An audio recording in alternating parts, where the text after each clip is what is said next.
It happened on a Thursday, the kind of ordinary afternoon that nobody remembers until they have a reason to. Officer Russell Cade's palm struck Elijah Banks across the cheek in one sharp, deliberate motion.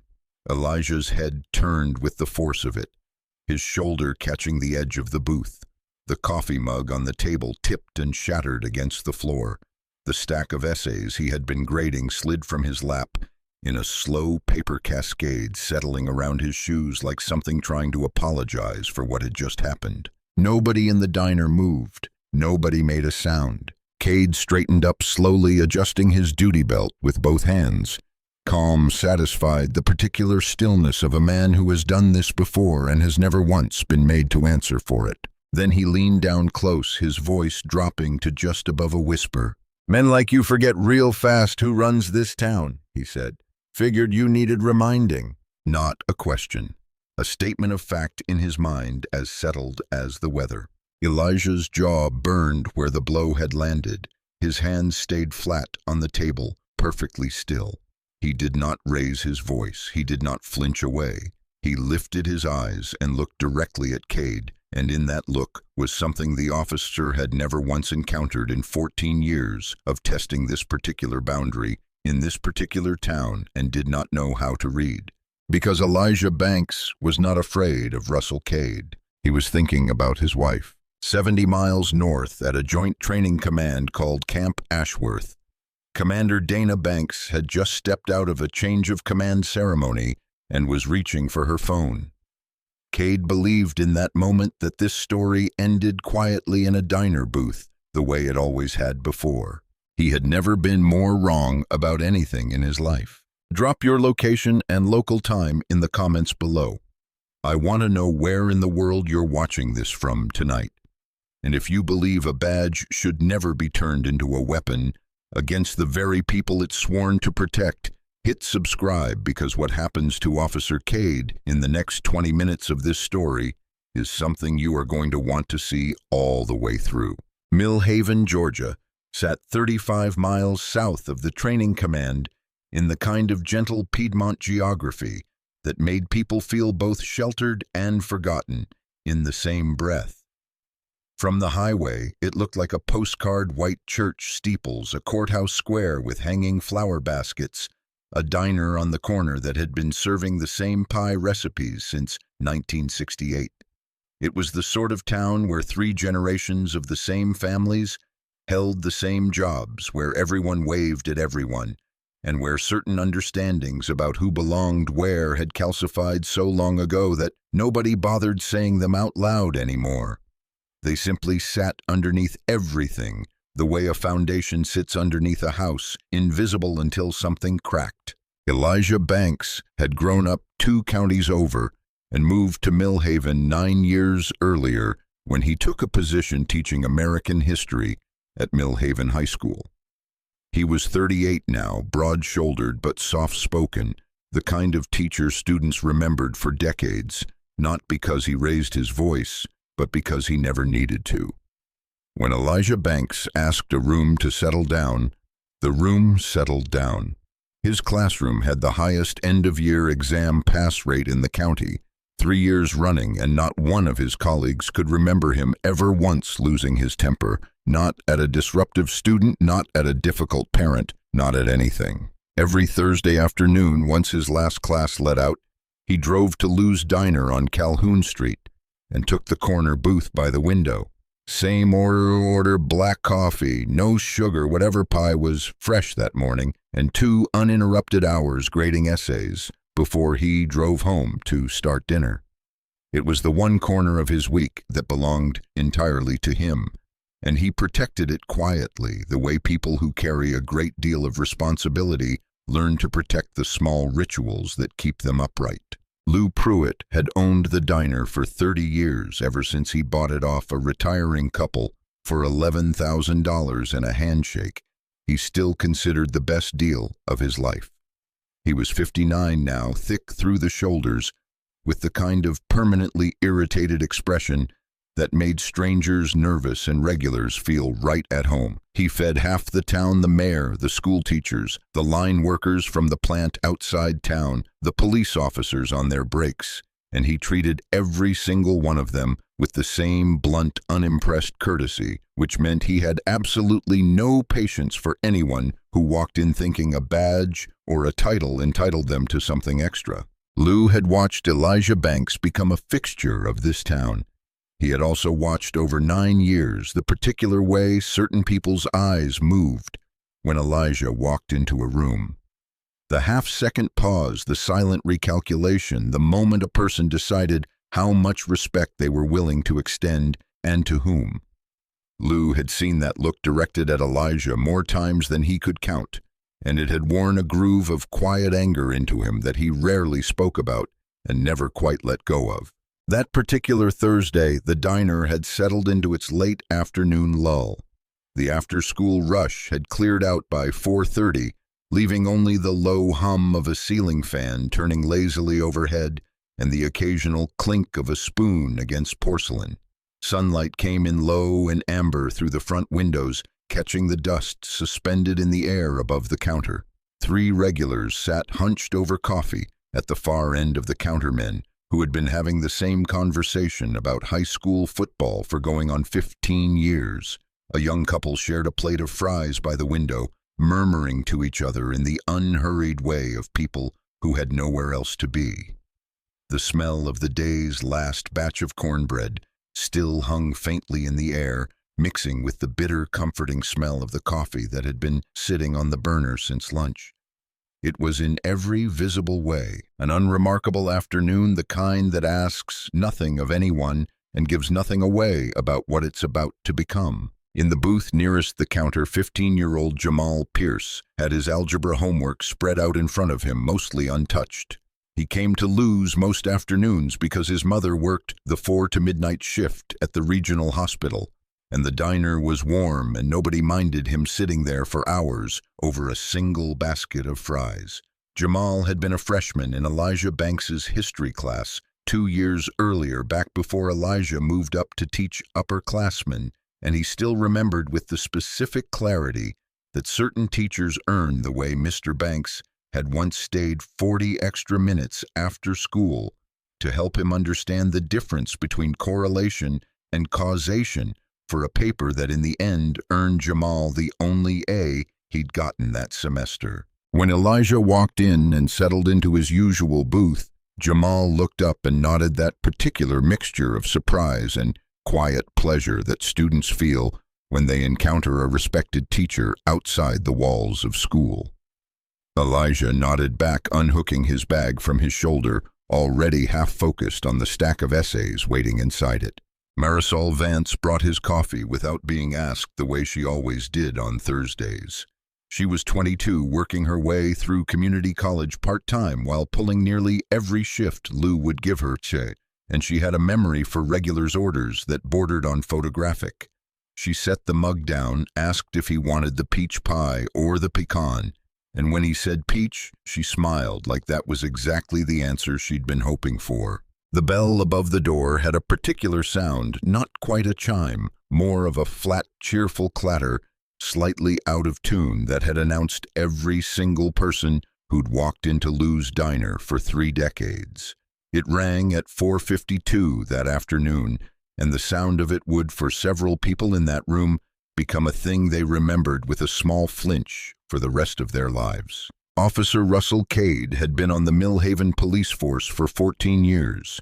He was broad through the chest, with close-cropped hair gone iron gray at the temples, and he carried himself with the particular gait of a man who had been given authority a long time ago and had never once been made to answer for how he used it. He was not by any official measure the worst officer in Millhaven.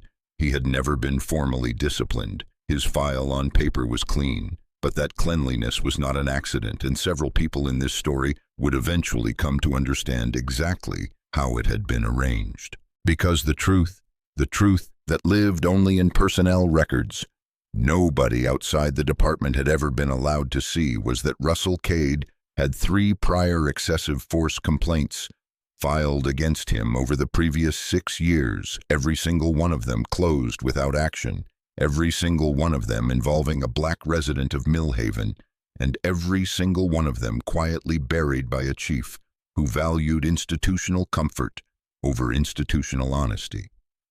Cade had learned across those 6 years exactly how far he could push before anyone with actual power would intervene, and the answer every time had been further than you'd think. He had tested that boundary the way a man tests ice on a pond, carefully at first, then with increasing confidence once it held. It had held every time. He had stopped expecting it to ever do anything else. That morning, before any of this began, Cade had been publicly corrected on a traffic stop by his own sergeant in front of 2 rookies for detaining a driver without articulable cause. The driver had been a retired schoolteacher driving 5 miles under the limit. The sergeant's voice had not been loud, but it had been clear, and clear was somehow worse. Cade had spent the rest of his shift turning that humiliation over like a stone in his pocket, looking for somewhere to set it down. He walked into Lou's diner at 4:52 in the afternoon, and his eyes moved across the room the way they always did, cataloging, assessing, looking for somewhere to land the thing he'd been carrying since that morning. They landed on Elijah Banks. Elijah was not looking at him. He was looking down at a student's essay red pen, moving a small private smile on his face at something well written.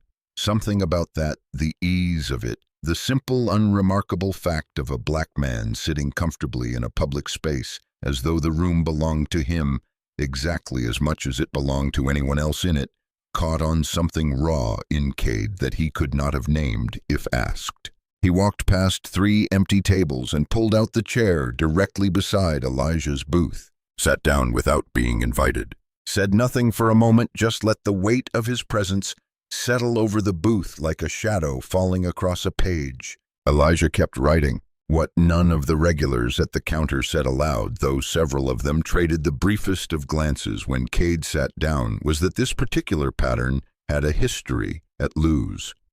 Over the years, 3 other black patrons, a delivery driver waiting on his lunch order, a retired postal worker reading his newspaper, a young mother with a stroller who'd stopped in for coffee on a long drive, had each, at different times, found themselves on the receiving end of Officer Cade's particular brand of unprompted attention.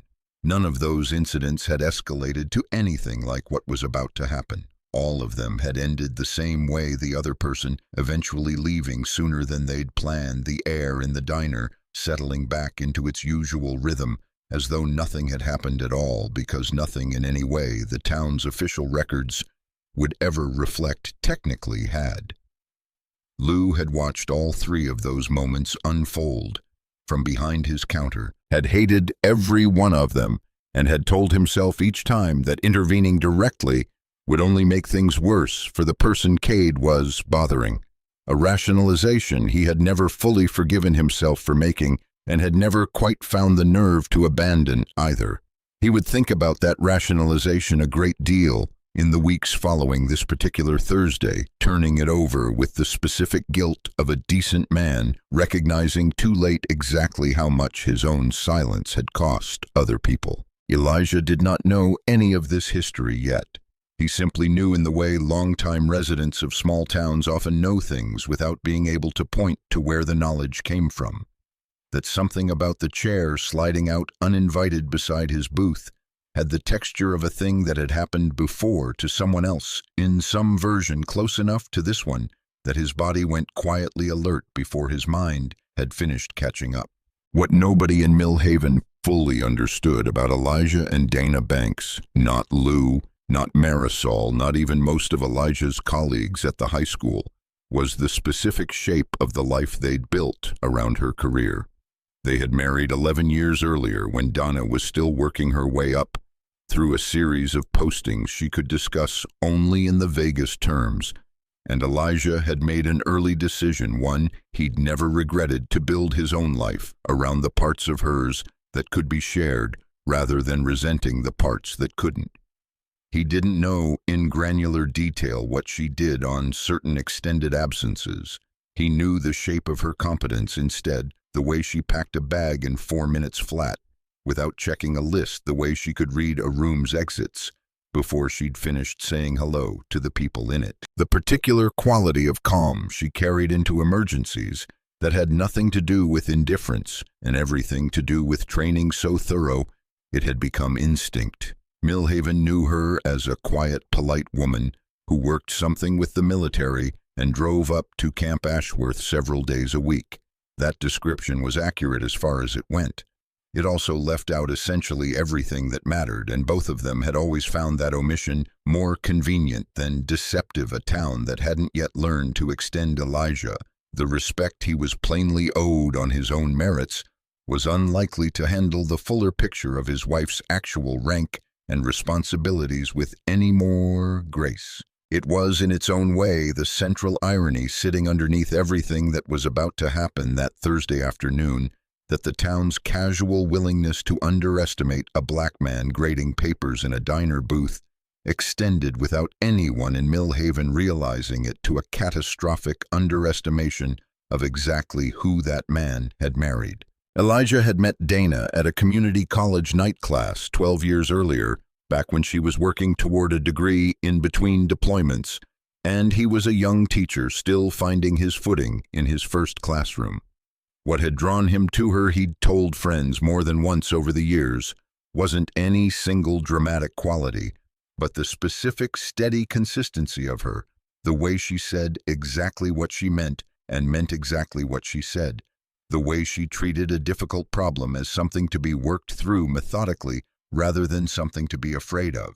She had told him on an early date that she didn't discuss the specifics of her work, and he had simply accepted that boundary without pushing against it, partly out of respect and partly because he understood in his own bones what it felt like to be a person whose full context other people in this town routinely declined to bother learning. There was a quiet solidarity in that shared experience, even though the particulars of what each of them carried looked nothing alike on the surface. "You know," Cade said finally, his voice conversational, almost friendly, the tone of a man easing into something he's done 100 times before. "I've always thought this booth was for paying customers." Elijah looked up slowly. His receipt sat in plain view at the edge of the table, coffee pie paid in full 20 minutes earlier. He glanced at it, then back at Cade. "It is," he said simply, and looked back down at his papers. Behind the counter, Lou had already gone still, a rag forgotten in his hand.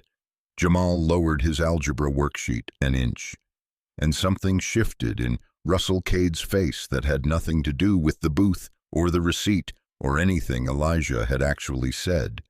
It had to do with the fact that Elijah had answered him at all, calmly, factually, without the smallest tremor of deference. What followed was not loud. That was the detail people in that diner would carry with them afterward, how quiet it stayed, how procedural it sounded, the way cruelty can wear the costume of routine so convincingly that for the first several minutes, almost nobody in the room could find a reason to call it what it was. Cade leaned back in his chair, studying Elijah with the unhurried attention of a man who has nowhere else to be and wants everyone to know it. "Let me see some ID," he said. Elijah set his pen down. "On what basis?" "Routine check." "That's not how routine checks work, officer." A thin smile crossed Cade's mouth. "You want to explain my job to me? I want to know the legal basis for the request." The three regulars at the counter had gone completely silent, coffee cups frozen halfway to their mouths. The young couple by the window had stopped eating entirely, eyes fixed on their plates in the specific way people look at things they're trying very hard not to be seen watching. Lou stood with the dish towel still in his hands, not moving, his eyes locked on the booth. Cade let the silence stretch, savoring it. "How about you just cooperate," he said, "and we both get on with our afternoon." "I'm not doing anything that requires cooperation," Elijah said, his voice completely level. "I'm grading papers." Something cooled in Cade's expression, not anger exactly, something underneath anger, something closer to disbelief. In his experience in this town across 14 years of testing exactly this kind of moment, people in Elijah's position eventually looked away. eventually softened their shoulders, eventually decided that whatever dignity they were holding on to wasn't worth what it might cost them to keep holding it. Elijah was doing none of those things, and the absence of that familiar surrender landed on Cade like an insult he couldn't quite name, a wrongness that needed correcting before he could think clearly about anything else. His jaw tightened almost imperceptibly, his hand resting on his thigh curled into something not quite a fist.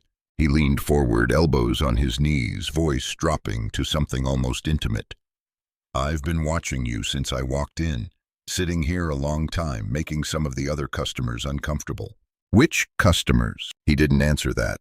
"Lou," Elijah said, without looking away from Cade. "Have I made you uncomfortable?" Lou's voice came out flat as a plank of wood, not even slightly. Cade's jaw tightened further. He stood slowly and repositioned himself to stand beside the booth rather than across from it. A small shift, but a deliberate one, designed to make Elijah feel boxed in, managed, cornered, without a single hand having been laid on him yet.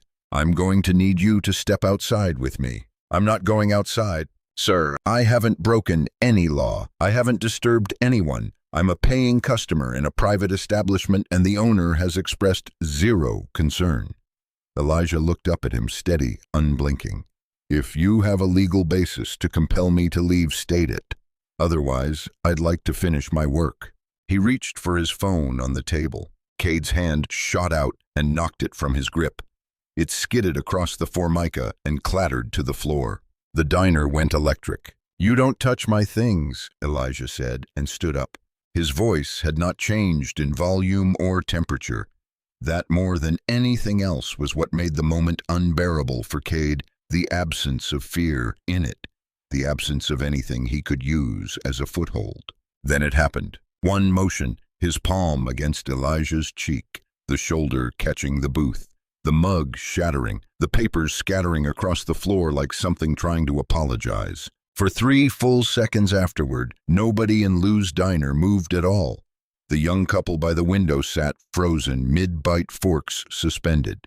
One of the 3 regulars at the counter had half risen from his stool and then simply stopped there, caught between standing and sitting, as if his body hadn't decided yet whether this was the kind of moment a person was allowed to react to. Lou's knuckles had gone white around the dish towel. Marisol, who had been refilling a sugar dispenser near the register, had both hands pressed flat against her mouth, her eyes wide and fixed on the booth, and it would be the memory she returned to most often in the weeks that followed, not the sound of the slap itself, but the silence directly afterward, the way the whole room seemed to be holding its breath at once, waiting to see if anyone would be brave enough to break it. In the booth by the counter, Jamal Pierce already had his phone out. He was 15 years old, and his hands were shaking, but he kept them steady enough to hold the frame and record the whole thing. Cade's approach. The knocked phone, the strike, all of it. Cade turned. He had the kind of eyes that moved constantly, the professional habit of a man scanning for threats, and he found Jamal in under 4 seconds. He crossed the diner in 6 strides and stood over the boy, taller, heavier badge catching the light at eye level, and looked down at him with an expression that contained no anger at all, only instruction. "Delete it," he said quietly, "right now." Jamal's mouth opened. Nothing came out. "I'll make a call about your enrollment status. See how fast that gets reviewed." It meant nothing. Jamal Pierce had never been in trouble in his life, had a 3.4 GPA, and no enrollment review process. Cade could trigger existed anywhere in the school system. Everyone in that diner who was old enough to understand the words knew the threat was empty. Cade knew it too. That had never been the point. The point was the badge, the height difference, the gun on his hip, and the simple fact that a 15-year-old boy alone in a diner had no way to call that bluff that didn't feel like a coin flip with his entire future. Jamal's thumb hovered over the screen. His eyes flicked to Elijah, who was standing at his booth, with one hand pressed to his reddening cheek, watching him. Elijah gave the smallest shake of his head. "Don't." But Jamal was 15 and frightened, and the man standing over him carried the full institutional weight of the Millhaven Police Department behind a badge and a calm, terrible patience. Jamal deleted the video. Cade nodded once satisfied and walked back toward Elijah's booth. "See how easy that is," he said. "When people cooperate." Hollis Greer, the retired plant foreman at the counter, would later describe to investigators the specific sick feeling that had moved through him in that moment, not just witnessing the strike itself, but watching a 15-year-old boy talked out of his own recorded truth by nothing more than a badge and a calm, unhurried tone. Hollis had spent 31 years working the line at the plant outside town, had voted for every sheriff Millhaven had elected in that span without giving it much thought, and had never once in 63 years of living in this town been forced to sit with the specific discomfort of watching cruelty wear procedure as a disguise this clearly. He found himself in the days that followed replaying the moment, obsessively turning over all the small ways he might have intervened sooner and hadn't. Not out of fear for himself, he would tell himself stubbornly, though some quieter part of him suspected that wasn't entirely true. It was the first time in decades that Hollis Greer had been made to question something about his town he'd simply accepted as background noise his whole life, and the discomfort of that questioning did not fade quickly. He had every right to walk away from that booth the second Cade sat down uninvited, but he didn't. He stayed calm, exact, refusing to give an inch of the dignity he came in with. What would you have done in his position? Stayed quiet to keep the peace, or held your ground the way he did, knowing exactly what it might cost you? Tell me honestly in the comments. And if a moment like this has ever made your chest tighten the way it's tightening right now, go ahead and hit that like button. It genuinely helps stories like this one reach the people who need to see them. Lou had his phone in his hand now, his voice shaking not with fear, but with the specific controlled fury of a man at the absolute outer edge of his patience. "I'm calling this in, Russell. I want you to know that before you walk out that door. You go right ahead." Cade straightened his collar, unbothered. "And when you do tell them," Officer Cade responded to a non-compliant subject and used the minimum contact necessary to de-escalate the situation. He looked at Elijah one final time, his eyes moving across his face with something almost proprietary, the look of a man surveying something he believes he owns. "You should put some ice on that," he said, and walked out. The bell above the door rang its same flat, cheerful clatter behind him, indifferent to everything it had just announced. The diner stayed frozen for 3 full seconds after the door swung shut. Then Elijah sat back down very carefully and pressed his free hand flat against the table to keep it from shaking.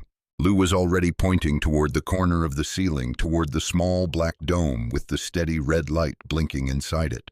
"He never once asked about that one," Lou said quietly. 14 years, and he's never once asked." The afternoon light had shifted while none of them were paying attention, gone from amber to the deeper gold of early evening, slanting low across the floor, where Elijah's papers still lay scattered. Marisol knelt without being asked, and began gathering them, sliding them back into some kind of order, her hands moving fast and careful the way people move when they need their bodies to be doing something useful, because their minds have nowhere safe to go.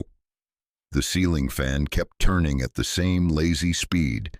It always had, utterly unconcerned with what had just happened directly beneath it, and that ordinary indifferent motion was somehow the detail that made the whole afternoon feel unreal, as if violence should have stopped the room's machinery, and instead the room simply kept running the way it always had, the way it always would, unless somebody made it stop. Lou picked up the phone behind the counter and dialed a number he had never had reason to use before the emergency contact listed on the community bulletin board flyer for the school's faculty directory, a number Elijah had given the diner years ago, half as a joke in case he ever choked on a pie pit.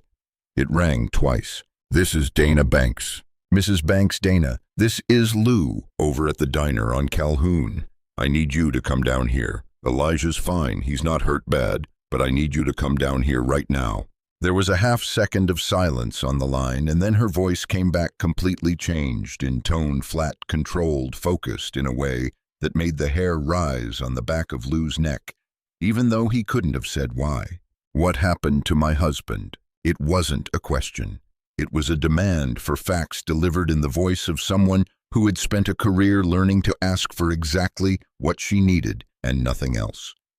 Lou would tell people afterward that he had heard plenty of frightened spouses on the other end of a phone call delivering bad news, and that this had not sounded like that at all. It had sounded instead like a switch being thrown, like watching someone's entire posture change without being able to see them do it. Lou told her, all of it fast and plain, the words tumbling out faster than he meant them to. "I'm 70 miles out," Donna said. "I'll be there in under an hour. Don't let anyone touch that security footage." She hung up before Lou could answer. In the booth, Elijah sat with the ice pack Marisol had pressed into his hand, and he found himself doing the thing he always did, when the world tilted sideways without warning, cataloging. It was a habit from teaching maybe, or just a habit from being a black man in a small southern town for 38 years. When something unjust happened, you didn't just feel it, you filed it. Time of incident, words used, names of witnesses, the specific angle of the security camera in the corner. He noted all of it almost without meaning to his mind, running the inventory, even as his cheek throbbed and his hands, when he finally looked down at them, were trembling slightly in a way his voice had refused to. He thought not for the first time about how exhausting it was to have to be your own best witness in every room you ever walked into. He thought about Jamal's face when the boy had deleted that video. Not anger, not even fear exactly, just the specific defeated look of a child realizing for the first time exactly how thin the promises adults made about fairness really were. That more than the slap itself was the thing Elijah couldn't stop turning over. The slap had landed on him.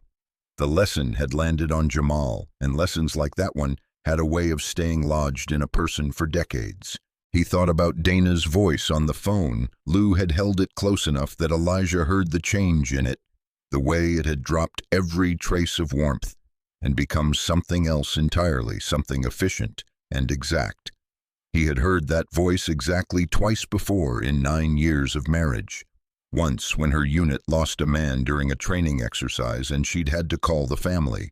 Once when her own father died and she'd had 30 minutes to get to the airport and somehow made every decision in that 30 minutes without a single wasted motion. It was not a voice she used often. It was a voice reserved for moments when sentiment had to be set aside completely in favor of getting things done, and some small, steadying part of Elijah was deeply grateful even now, even with his face still burning, that she was the one who would be walking through that door. Marisol brought him a second ice pack and a glass of water he hadn't asked for, setting them down with the careful, deliberate gentleness of someone who didn't know what else her hands were good for in that moment and needed them to be good for something. "I'm so sorry," she said quietly. "I should have said something. I should have." "You didn't do anything wrong," Elijah told her, and meant it. "I know what I saw," she said. "If anyone asks me what I saw, I'm going to tell them exactly what I saw." It was a small promise made by someone with very little power in that room, but Elijah would remember it later as one of the first threads of the rope that eventually pulled everything else apart. Outside, the 3 regulars at the counter had begun talking quietly among themselves, the particular low murmur of people processing something they wished they hadn't witnessed. One of them, a retired plant foreman named Hollis Greer, walked over to the booth hat in his hands and said simply, "I saw it. Whatever you need from me, I saw the whole thing, and I'm not going to pretend I didn't." Elijah thanked him. It cost Hollis nothing to say it, and everything to mean it in a town where saying the wrong thing about the wrong officer had a way of following a person home. The young couple by the window left a few minutes later, but not before the young man pressed a folded napkin into Elijah's hand on his way past. Written on it in hurried pen was a phone number and 4 words, "We saw everything too." The diner smelled different now, the burnt sugar sweetness of the spilled coffee mixing with something sharper underneath the particular metallic smell that seemed to follow violence even in small, contained doses, even when no blood had been spilled at all.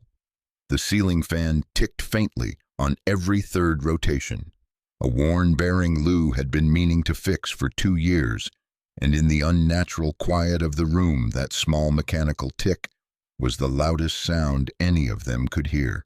Dana Banks arrived at Lou's diner 55 minutes later, having driven 70 miles without once exceeding the speed limit. That was the kind of person she was, the kind who understood that arriving intact mattered more than arriving fast, and that the worst possible thing she could do for Elijah right now was give anyone in this town a reason to look at her instead of at what had been done to him. The drive had given her exactly 55 minutes to do the thing she had trained half her adult life to do. Under far worse circumstances, set the fury aside, file it somewhere secure, and let the analytical part of her mind take the wheel instead.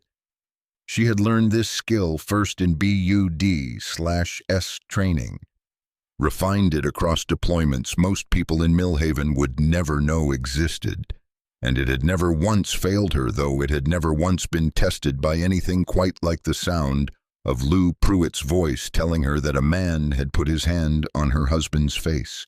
She drove with both hands steady on the wheel and her jaw set in a line that would have been instantly recognizable to anyone who had ever served under her command, and she used the time to do the only productive thing available to her. She made a list.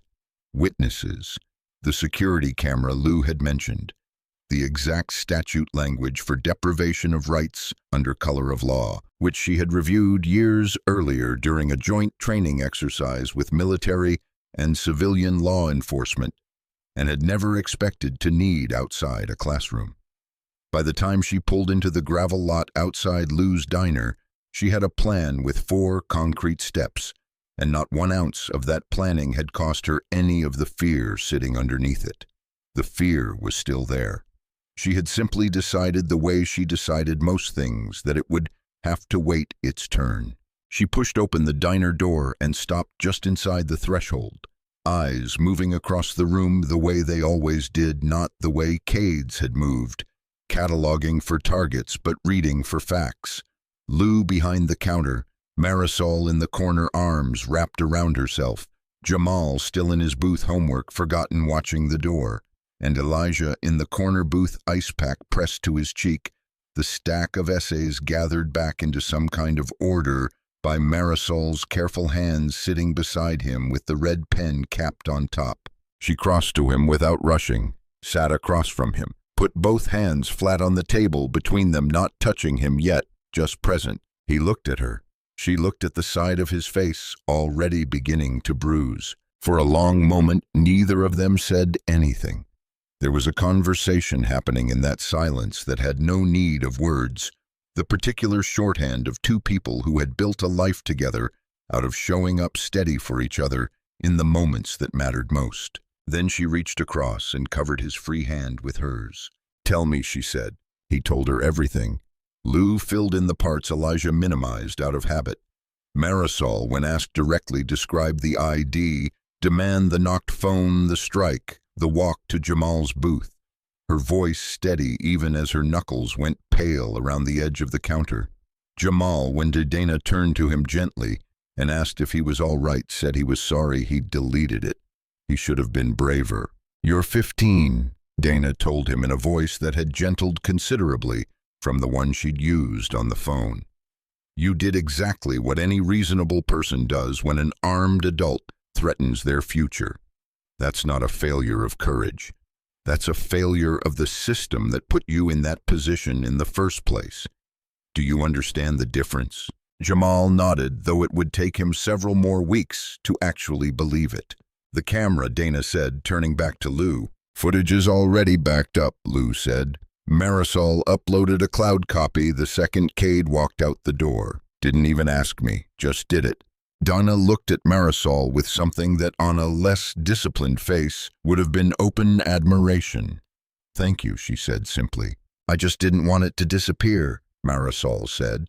I've seen how things disappear in this town. Dana helped Elijah to his feet, gathered the rest of his things herself, and held the door for him. Before she followed him out, she turned back to the room. Nobody leave yet, she said. Someone will need to take statements within the hour, and I'd consider it a personal favor if everyone here was willing to give one. Every person in that diner nodded.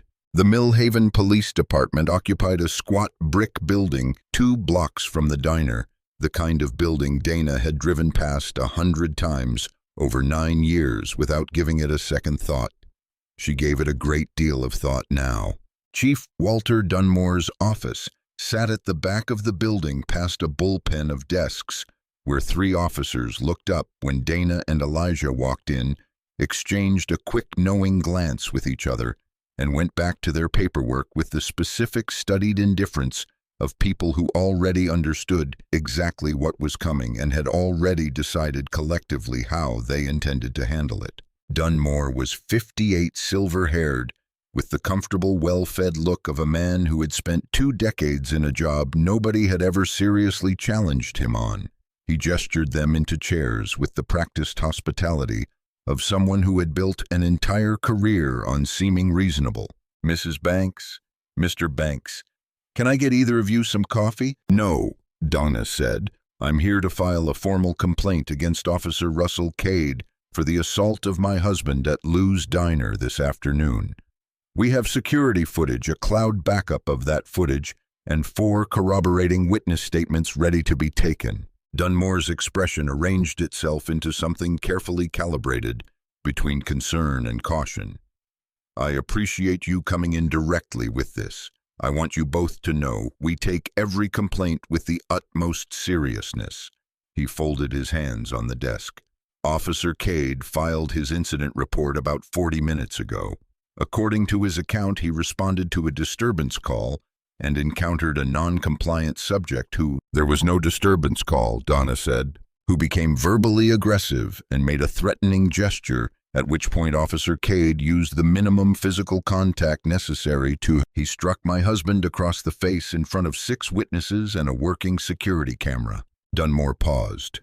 He nodded slowly, the specific nod of a man who is not agreeing with you, but very much wants you to feel heard regardless. These situations can look very different depending on perspective, Mrs. Banks. What we need to do now is allow our internal review process to run its proper course. And I assure you— Internal review, Dana repeated without inflection. It's our standard procedure for— I know exactly what it is. Dana looked at him steadily, the look she reserved for subordinates who had badly misjudged what kind of conversation they believed they were having.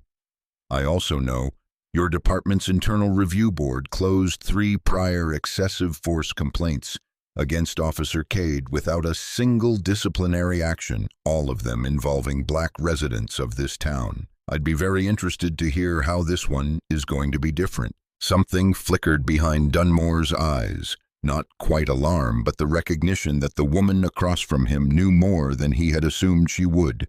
Those records are confidential personnel matters. Mrs. Banks, I'm not sure where you're— I haven't seen the file, Dana said. I don't need to. I need you to understand that I am not a private citizen who is going to get tired of asking questions in 6 weeks. I have legal resources, I have time, and I have absolutely no intention of letting this become one more complaint that quietly evaporates. Dunmore's hospitality cooled by several degrees, though his voice never lost its practiced calm. I understand you're upset. We'll begin the review process tonight. I'd ask for your patience while it runs its course. You'll have exactly as much patience as the process earns, Donna said, and stood. The bullpen outside Dunmore's office had gone unnaturally quiet during the exchange. 3 officers typing reports. They weren't really looking at ears clearly tuned to the conversation happening behind the half-closed door.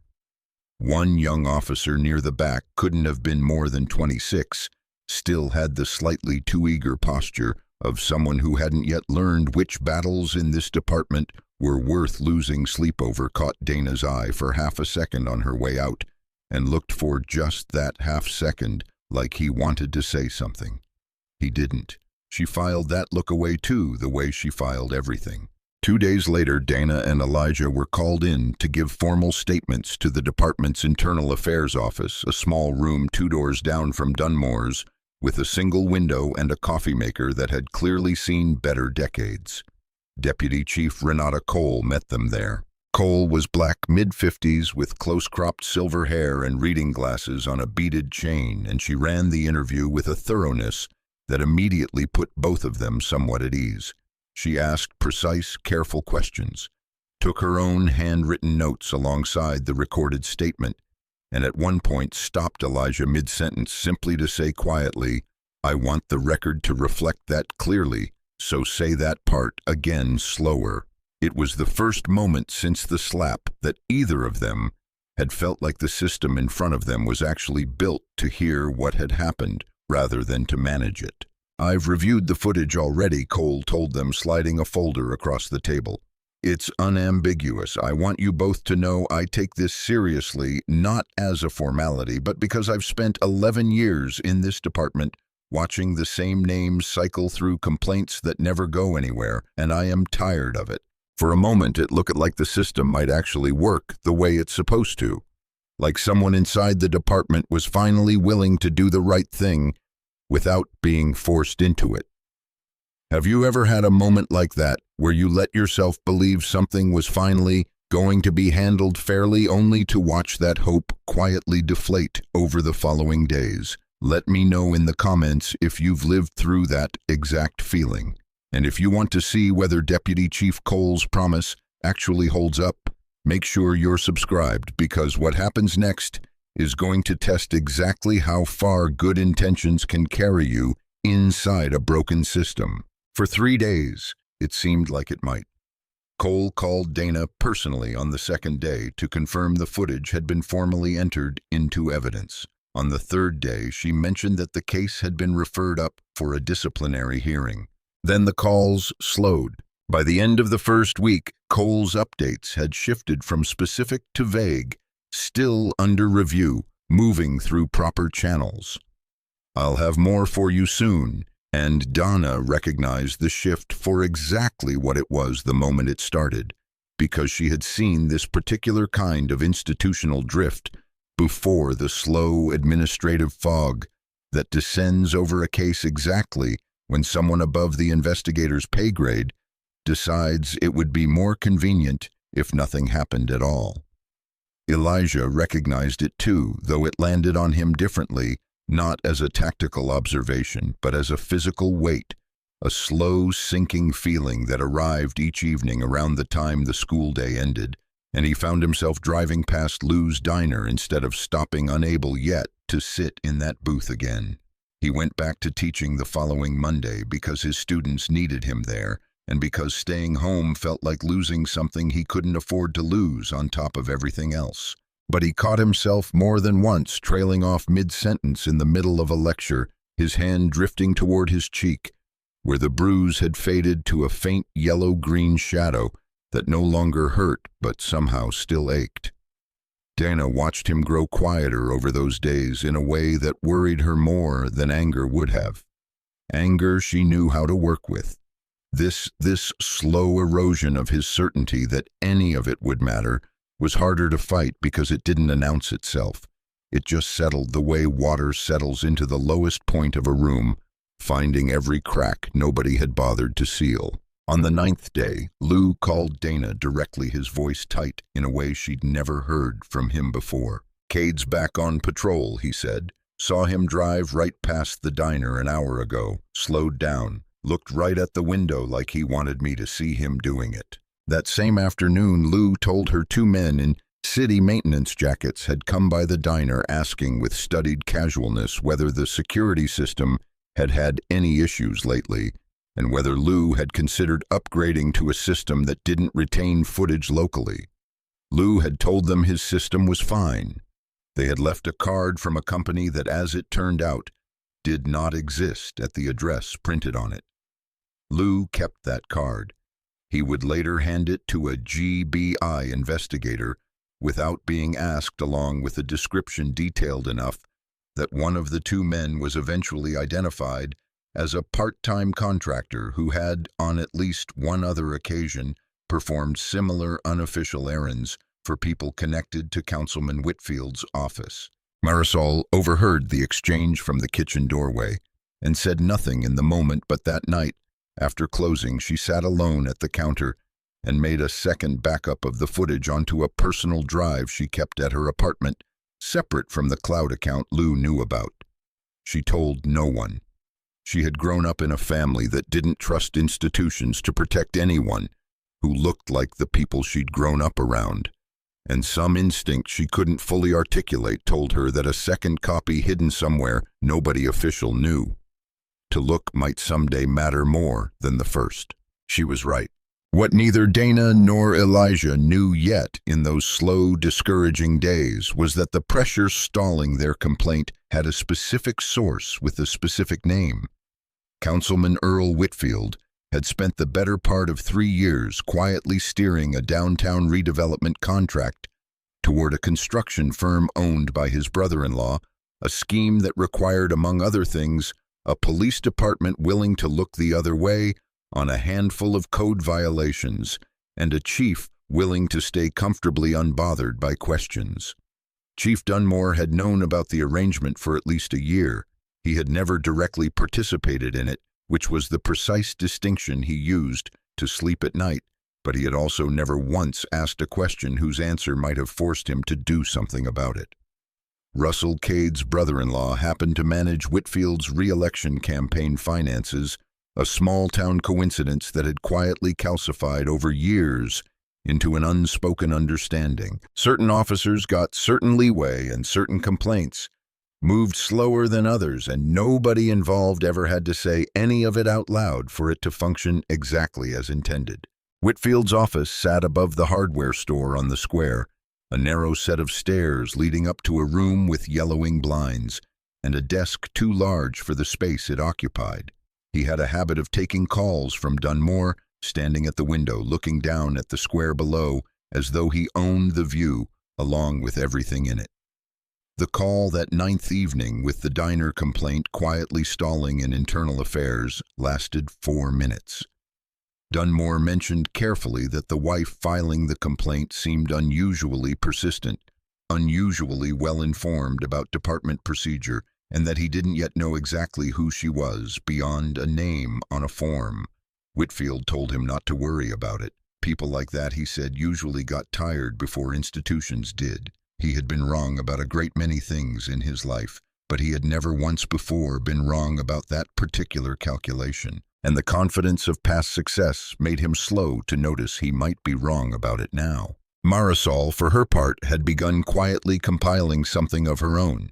She kept a small spiral notebook in her apron pocket, and over the following days she wrote down in plain handwriting every small thing she noticed that felt wrong.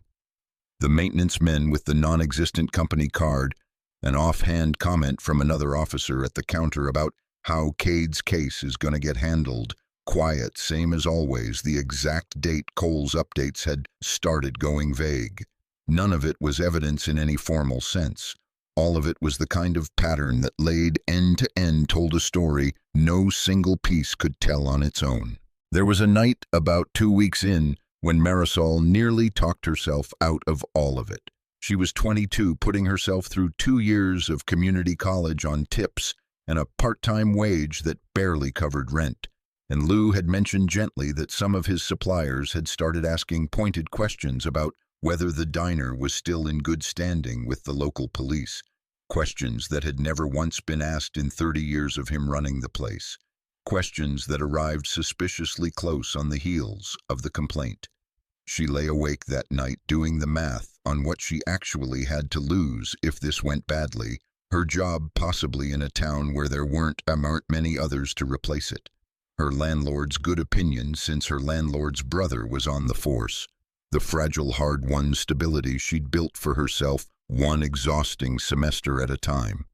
She thought about simply staying quiet, letting the complaint drift the way Cole's updates were drifting, going back to being the waitress who brought good coffee and remembered everyone's order and never made anyone above her uncomfortable. She thought about it for the better part of an hour. Then she thought about the specific sound Elijah's mug had made hitting the floor and the look on Jamal's face when he deleted that video. And she got up, turned on her lamp, and added another page to the notebook. She decided somewhere in that hour that she would rather lose a job she could eventually replace than lose the version of herself who had looked away. The young officer from the bullpen. His name was Deacon Pratt, 26 years old, 18 months into the job and still young enough to be quietly disturbed by things his more senior colleagues had long since learned to file away without comment, had spent those same 2 weeks fighting a smaller, more private version of the same calculation Marisol was working through. He had been on shift the afternoon Cade filed his incident report, had glanced at the report's language describing a non-compliant subject and a threatening gesture, and had known with a certainty that sat badly in his stomach for days afterward that the report did not match what he'd heard secondhand from 2 other officers who'd been at the diner shortly after the fact-gathering statements for the file. He hadn't been present for the incident itself. He had no first-hand account to offer. What he had was the accumulated weight of 18 months of small inconsistencies he'd noticed in Cade's reports and never once said anything about, because saying something about a 14-year veteran as the newest name on the roster felt less like an act of integrity and more like a fast route to becoming unemployable in every department within driving distance. He thought about it for those same 2 weeks, the same arithmetic Marisol was running in her apartment a few miles away, though neither of them knew the other was running it. He thought about his student loans, his rookie status, the specific vulnerability of being new in a department where everyone older than him had decades of relationships with each other that predated his arrival by years. He also thought more than once about the look on Commander Banks's face in the bullpen outside Dunmore's office, steady, unhurried, entirely unintimidated by an institution that clearly expected her to eventually grow tired and go quiet. On the 11th day, the same day Marisol called Dana with her notebook, Deacon Pratt walked into the Internal Affairs office on his lunch break and told Deputy Chief Cole on the record that he had heard 2 senior officers discussing the report's language in terms that made clear they understood it didn't fully reflect what witnesses were describing. It was not a large statement. It was, for a person in his specific position, an enormous one, and it would cost him exactly nothing in the end, though he had no way of knowing that yet when he made it. The political architecture protecting Cade ran deeper and quieter than either Dana or the GBI investigators initially realized. Earl Whitfield had served on the Millhaven Town Council for 11 years, building across that span a small but durable network of obligations that didn't look like corruption to anyone inside it, because nobody inside it ever called it that out loud. The redevelopment contract steering business toward his brother-in-law's construction firm had begun years earlier as an unremarkable favor, a slightly generous bid evaluation. A permit expedited a few weeks faster than it should have been and had calcified over time into an arrangement nobody involved seemed to remember choosing so much as simply continuing. Cade's connection to it ran through his brother-in-law, who managed Whitfield's campaign finances and had, on at least 2 occasions that investigators eventually documented, mentioned to Whitfield directly that Russ gets a little aggressive sometimes, but he keeps the patrol numbers up downtown, and that matters when you're running on a safety platform. Whitfield had passed a version of that sentiment to Dunmore more than once over the years, never as an explicit instruction, always as the kind of vague institutional encouragement that protected everyone involved from ever having to admit, even to themselves, exactly what they were protecting. When GBI investigators finally laid the full financial picture out for Dana during a briefing 6 weeks into the investigation, she found herself oddly unsurprised. by the mechanics of it, even as the scope of it left her quietly furious in a way she mostly kept to herself. She had spent enough of her career inside large institutions to recognize this particular shape of corruption. Not the dramatic, cinematic kind people pictured when they heard the word, but the slow, accumulated kind built almost entirely out of people declining one unremarkable decision at a time to ask an obvious question. Dunmore had never taken a bribe. He had simply never once asked why a councilman kept calling him personally about one specific officer's complaint history. Whitfield had never explicitly ordered anyone to protect Cade. He had simply made sure the right vague sentiment reached the right ears at the right moments. It was corruption built almost entirely out of omissions, and Dana understood, sitting in that briefing room, that omissions like that were in some ways harder to prosecute and far more common than anyone in Millhaven would have been comfortable admitting before this case forced the town to look at it directly. She thought, not for the first time since this began, about how much of what had protected Cade for 14 years had never required a single person to be dramatically evil. It had only required enough people at enough small moments to decide that asking the obvious question wasn't worth whatever minor discomfort the answer might cost them.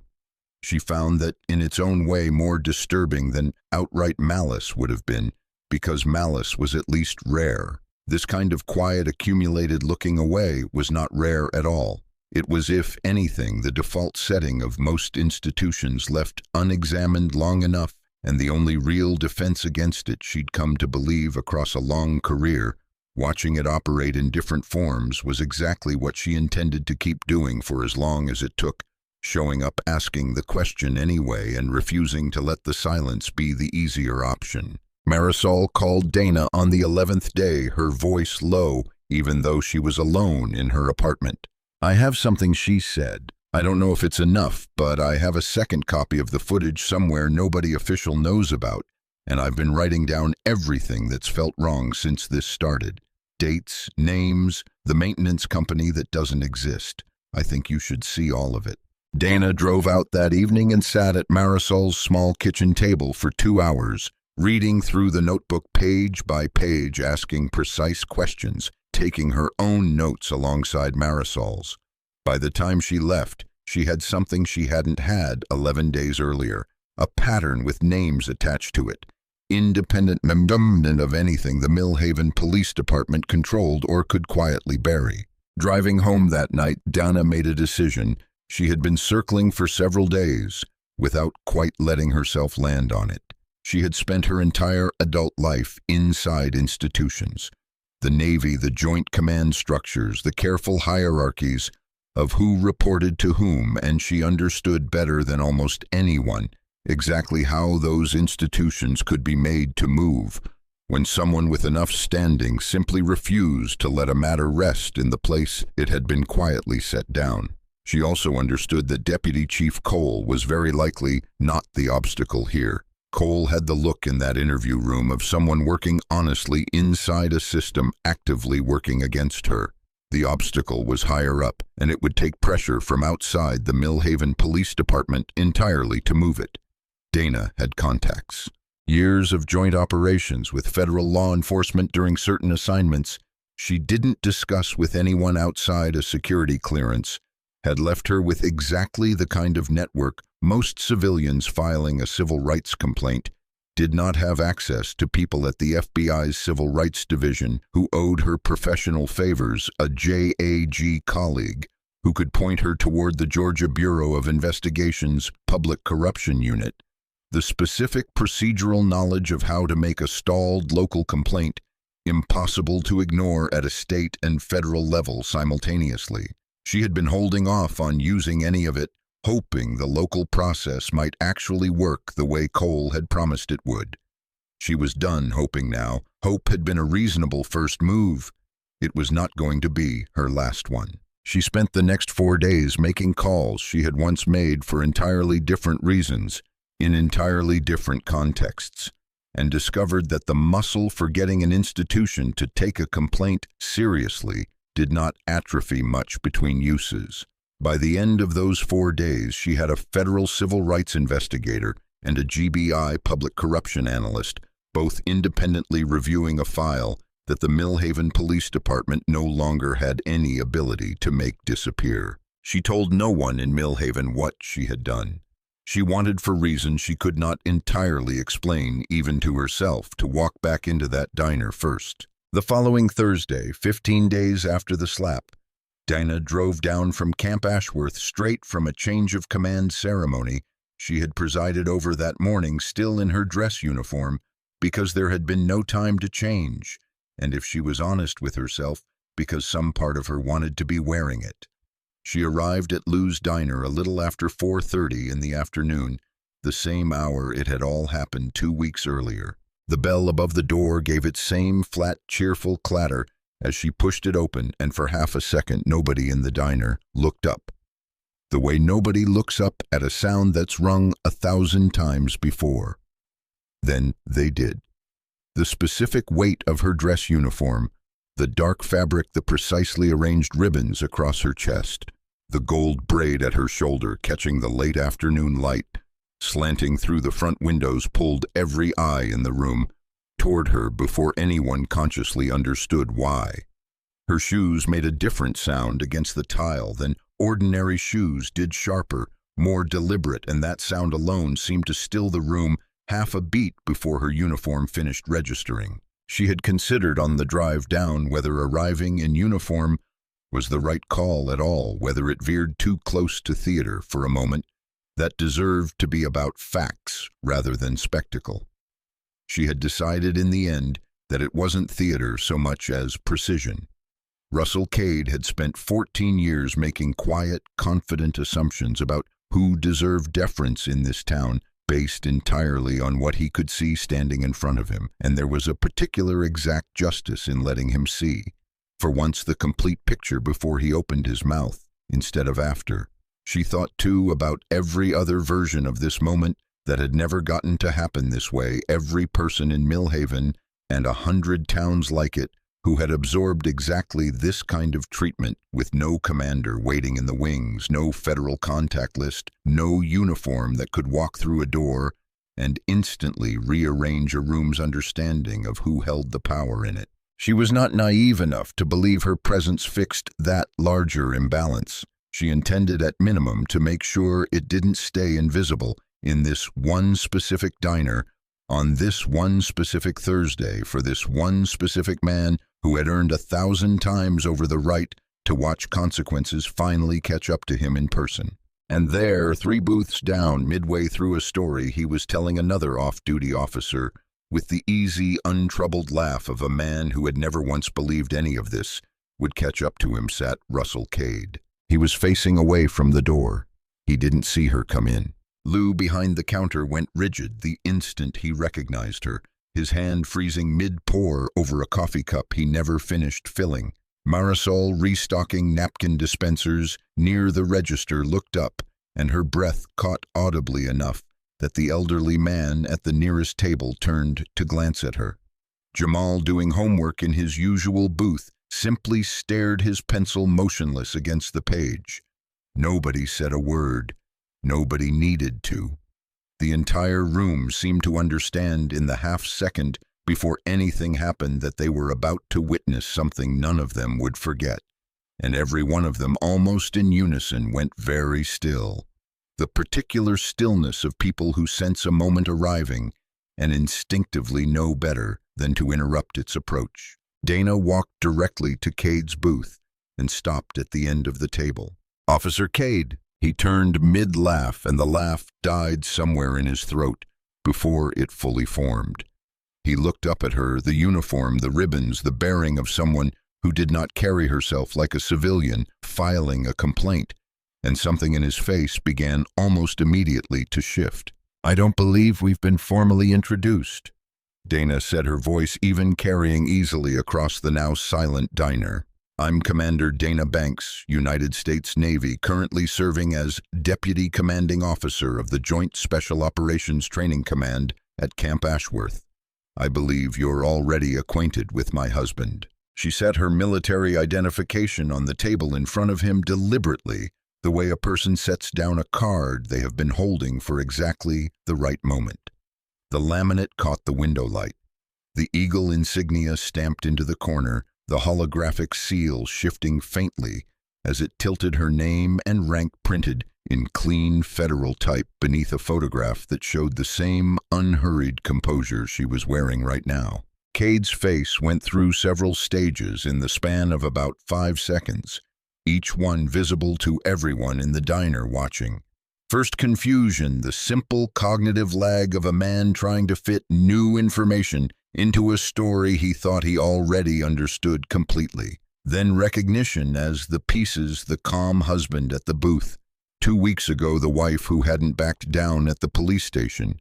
The persistent complaint that wouldn't stay buried no matter how many vague updates Cole offered, assembled themselves into a shape he had not once considered possible. Then the color actually left his face draining from his cheeks and forehead, in a way that was almost clinical to watch his tan suddenly looking less like sun and more like something painted over something paler underneath. His hand resting on the table beside his coffee cup developed a faint involuntary tremor he visibly tried and failed to control. His mouth opened slightly and nothing came out of it. For 5 full seconds, long enough that several people in the diner would later describe it independently as feeling far longer than it was Russell. Cade said absolutely nothing at all, the practiced authority that had carried him through 14 years and 3 buried complaints, evaporating in real time in front of an audience that had every reason to remember exactly how it looked. Behind the counter, Lou set down the coffee pot he'd forgotten he was holding with a small, unsteady clatter. Marisol's hand had risen without her quite deciding to raise it to cover her mouth, her eyes wide and fixed on the booth. The elderly man at the nearby table had gone completely still, fork suspended halfway to his mouth. Jamal sat upright in his booth pencil, forgotten entirely now, watching with the specific wide-eyed attention of someone witnessing the exact moment a story he'd lived through started to make sense in a new way. 3 more patrons near the window had their phones rising almost in unison, the way Lou's diner had watched phones rise once before for an entirely different reason, except this time nobody was being told to put them away. Somewhere near the kitchen door, a soft collective intake of breath moved through the room, like a current, the sound of perhaps a dozen people exhaling, a tension they hadn't fully realized they'd been carrying for 2 weeks.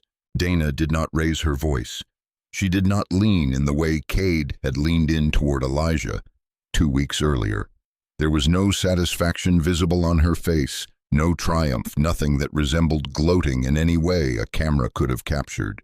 What was visible to anyone who knew how to read it was the specific contained calm of a person who has been handed exactly what she came looking for and intends to use it precisely, without waste, without theater. "You don't need to say anything to me right now," she said. "I'm not here to argue with you. I came to tell you directly that the complaint you assumed would quietly disappear has not disappeared. As of this morning, it's being independently reviewed by the FBI's Civil Rights Division and the Georgia Bureau of Investigation's Public Corruption Unit. Both reviews are now entirely outside the Millhaven Police Department's control. I'd also tell you that your personnel file contains 3 prior excessive force complaints. I am fairly confident you assumed nobody outside this department would ever see. You should assume from this point forward that they have already been seen. Picture being on the other end of that table right now, watching someone you humiliated walk back in wearing the exact proof of everything you didn't know about them. Do you think a moment like this actually changes a person like Cade? Or does someone with this pattern simply find a new way to believe he's the exception? I'm genuinely curious what you think. Drop your prediction in the comments before you keep watching. And if this story has you sitting up a little straighter right now, go ahead and subscribe, because the consequences are about to get a lot more specific. Cade found something close to his voice. "Ma'am, there's context here that..." "There's context in a sworn statement," Dana said. You'll have every opportunity to provide it through the proper channels. This isn't that conversation.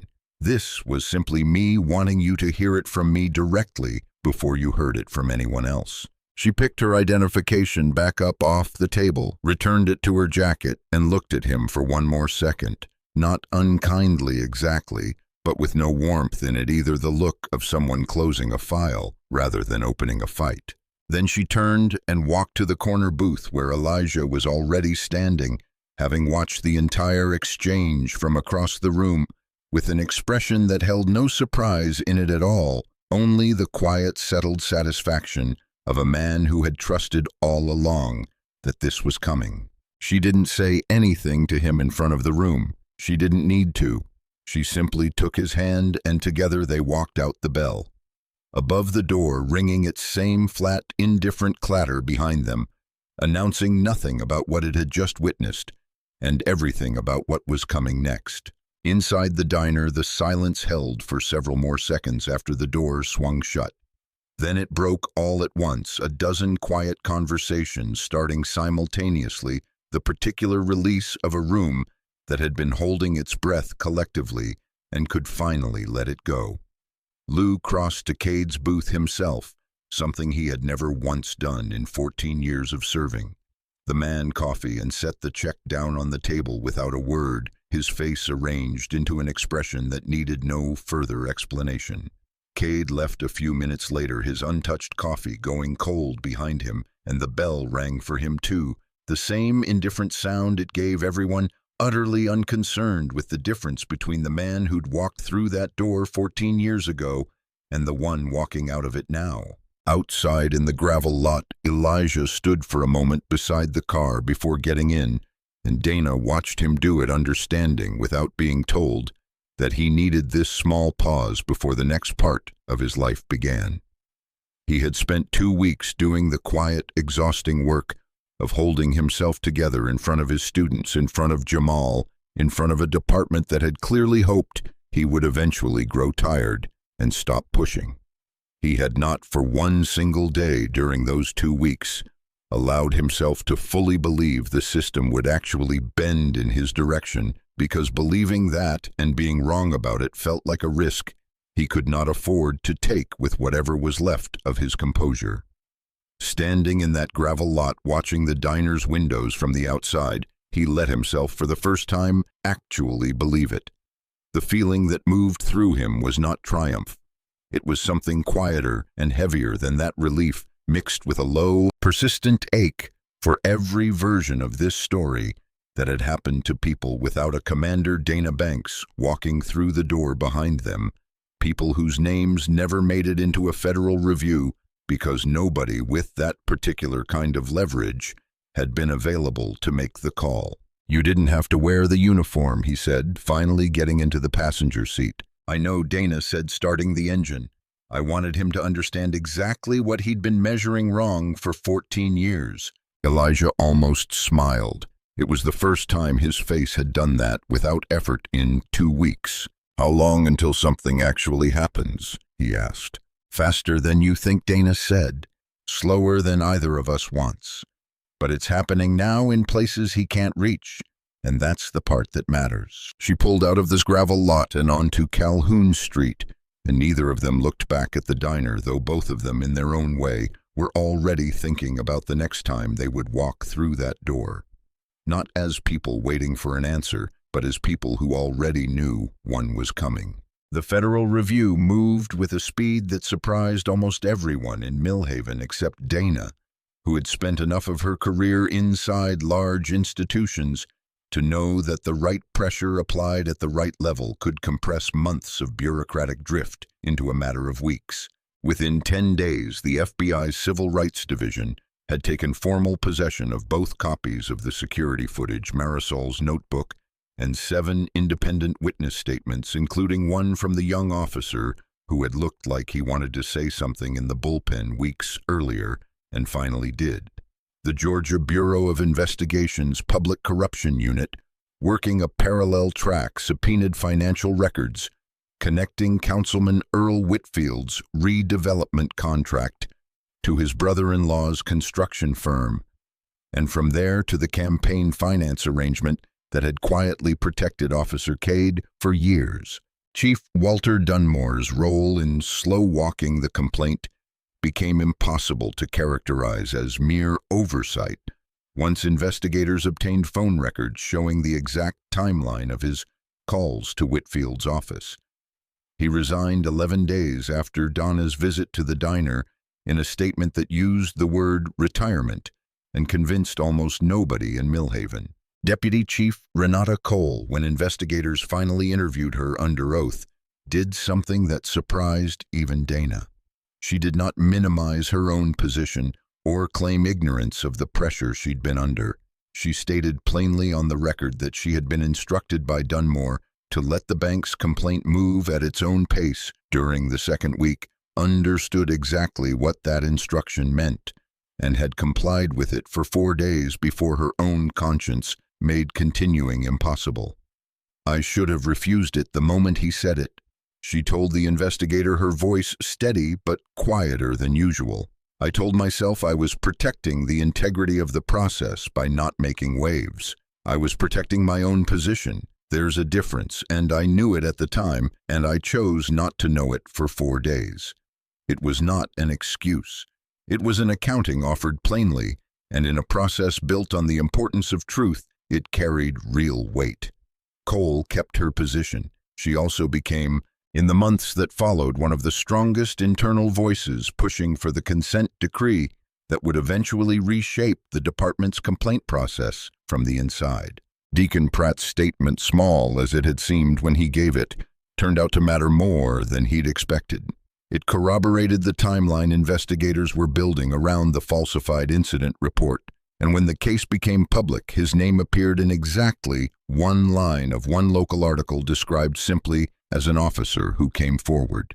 He read that line more times than he probably should have, sitting alone in his apartment feeling something he hadn't expected to feel about it.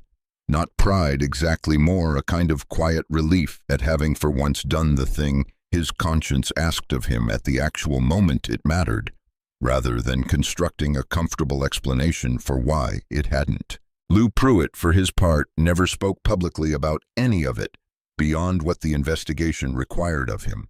He did make one change to the diner that he never fully explained to anyone who asked, including Marisol. A few weeks after the verdict, he had a small brass plate installed beside the corner booth, the same booth Elijah had occupied every Thursday for 9 years. It read simply, "In this seat, a man refused to be made smaller than he was." He didn't put Elijah's name on it. Elijah, when he noticed it for the first time and asked Lou about it, was told only that the booth belonged to anyone who'd ever needed to sit in it and remember that. Officer Russell Cade was indicted on federal charges of deprivation of rights under color of law, falsification of an official report, and witness intimidation related to his threat against Jamal Pierce. His personnel filed the 3 prior complaints, each one involving a black resident of Millhaven, each one closed without action, was entered into evidence in full, and within weeks found its way into local news coverage that made the pattern impossible for anyone in town to keep pretending they hadn't noticed. He was convicted 8 months later. At sentencing, the courtroom was full in a way the small county courthouse rarely saw, and the proceeding itself was almost anticlimactically plain. No theatrics, just a federal prosecutor reading the findings aloud in flat procedural language and a judge handing down a sentence that included prison time, the permanent loss of his certification to serve as a law enforcement officer anywhere in the United States, and a restitution order to Jamal Pierce's family for the psychological harm of the threat made against him. Councilman Whitfield faced separate state charges for bribery and misuse of public office. He did not seek re-election. His brother-in-law's construction firm lost the redevelopment contract entirely, and the town council, under genuine public pressure for the first time in a decade, opened the bidding process to outside review. The Millhaven Police Department was placed under an independent oversight agreement for a minimum of 3 years, mandatory retraining, a new external complaint review board with no departmental appointees, and a requirement that all use of force incidents be reported to that board within 24 hours. The interim chief brought in to lead the department through the transition was a woman with 12 years of experience building community policing programs in a neighboring county known for two things: in equal measure her department's clearance rate and the fact that she had fired 3 officers in her career without waiting to be told to and without apologizing for it afterward. Marisol Vance was named at her own insistence quietly rather than publicly in the federal commendation that accompanied the case's resolution. She used the small civic recognition that came with it to apply for and receive a community scholarship that covered the remainder of her degree. She still worked Thursday shifts at Lou's Diner. She told Lou once, almost as an aside while restocking the register, that she didn't regret a single sleepless night. It had cost her, and Lou, who did not say sentimental things, easily told her that the diner was lucky to have her, and meant every word of it. Jamal Pierce received a personal letter from the FBI's Civil Rights Division thanking him for his initial willingness to document the incident, regardless of the outcome, and acknowledging plainly that the threat used to coerce him into deleting it had been entirely without legal basis. It was not a large gesture. It mattered enormously to a 16-year-old who had spent 2 weeks quietly believing he had failed, the one moment that asked something real of him. His mother kept the letter framed on the kitchen wall not out of any particular ceremony, but because it felt like the kind of thing a family should be able to look at on an ordinary Tuesday morning and remember exactly what their son had been brave enough to do, even when bravery hadn't been enough on its own. At Cade's sentencing, when the judge read the final count aloud, a low murmur moved through the gallery, not loud, not theatrical, just the sound of perhaps 40 people exhaling something they'd been carrying since a Thursday afternoon 8 months earlier. Lou sat near the back arms, crossed, his expression unreadable to anyone who didn't know him well enough to recognize that this was simply what relief looked like on his face. Hollis Greer, the retired plant foreman who'd offered his statement without being asked, sat 2 rows behind him, hat in his lap. Several of the original witnesses had come unprompted, none of them required to be there, all of them choosing to be there anyway. The courthouse itself sat on the same square Elijah had driven past thousands of times. Over 9 years, a modest brick building with white columns that had seen far fewer federal proceedings than state ones, and the unfamiliarity of the setting seemed to lend the day a gravity that a more routine venue might not have carried. Reporters from 2 regional outlets had set up outside on the courthouse steps, and a handful of Mill Haven residents who had no direct connection to the case stood at the edges of the gallery simply because the story had by then become something the whole town quietly understood it needed to witness the end of. Inside, the air conditioning ran too cold, the particular institutional chill of old public buildings, and several people in the gallery kept their coats on the entire proceeding. Dana sat beside Elijah in the second row, her posture as exact and composed as it had been the day she walked into Lou's Diner in her dress uniform. Though she wore civilian clothes for this, she had decided weeks earlier that this particular day belonged to Elijah and to the process, not to any statement she might make with what she wore. The federal prosecutor, a measured woman named Patricia Olamide, who had handled the case from the Civil Rights Division's regional office, read the findings in the same plain, unhurried voice she had used throughout the trial. She did not editorialize. She did not need to.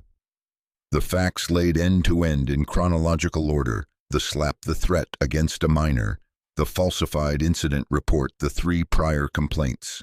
The documented pressure applied to slow the internal review carried their own weight without any help from rhetoric. When the judge asked if the defendant wished to make a statement before sentencing Russell, Cade stood, buttoned his jacket, and said only that he regretted how the incident had been perceived. It was the closest he came in the entire proceeding to acknowledging what he had actually done and the gallery's reaction to it. A low collective sound somewhere between a sigh and a scoff told him more clearly than any verdict could exactly how that particular choice of words had landed. Elijah watched him say it and felt to his own quiet surprise very little. He had expected in the months leading up to this day that seeing Cade finally facing consequences might deliver something sharp and satisfying, a sense of accounts finally balanced. What he felt instead, sitting in that cold courtroom with Donna's hand resting lightly on his, was something far quieter. Not forgiveness exactly, because he had never once been asked to extend that and didn't intend to manufacture it for the occasion, but something adjacent to it, a kind of settling. The slap had cost him 2 weeks of sleepless nights, a residual flinch every time a patrol car idled too long near a crosswalk, and a harder conversation with his students than he'd ever expected to have about what justice actually requires from the people who want it. It had not cost him his sense of who he was, and sitting in that gallery watching the machinery of consequence finally turn all the way through, he understood that this was the actual victory, not Cade's downfall, which felt almost incidental by comparison, but the simple, durable fact that none of it had managed to take anything essential away from him. On the first Thursday after the verdict, Elijah Banks walked into Lou's diner and took the corner booth, the same one setting his bag down on the bench beside him, the same way he had for 9 years before any of this happened. Marisol brought his coffee without being asked. He ordered the peach pie. Jamal, taller now, more settled in his shoulders than he'd been 8 months earlier, stopped by the booth on his way to his usual seat, and the two of them talked for a few minutes about nothing in particular, the easy, unburdened kind of conversation that only happens once a weight has actually finished lifting. Dana joined him there 20 minutes later off rotation for the afternoon, sliding into the booth across from him the same way she had on the day all of this started. Except this time there was nothing to report and nothing to brace for. Just 2 people sharing a slice of pie in a town that had slowly and imperfectly begun the long work of becoming a little more honest with itself. There is a particular kind of courage that doesn't announce itself, that simply sits in a corner booth, with its hands flat on the table, and looks back at whatever is trying to diminish it and refuses. Dignity is not something that can be taken from a person who has decided all the way down to keep it. And when one person makes that decision and holds it, it has a way of giving everyone around them permission to make it too. That is how a town actually changes, not all at once, not through a single dramatic reckoning, but one person deciding to hold their ground, then another, until the silence that once protected cruelty simply runs out of room to hide in. If this story reminded you that the truth is worth holding on to, no matter how long it takes to be heard, drop a comment and let us know where in the world you're watching from tonight. And if you haven't subscribed yet, this is exactly the right moment to do it. We tell these stories for the people who need to hear them, and we'd love for you to be one of them. Take a second to like this video and share it with someone who needs a reminder that quiet courage still wins. Thank you truly for staying with this story all the way to the end. Stories like this one matter to us, not because they're easy to sit with, but because they remind us that dignity can be tested, but it can't actually be taken from someone who has decided to keep it. We're grateful for every single one of you who watches until the last word. We'll see you in the next one.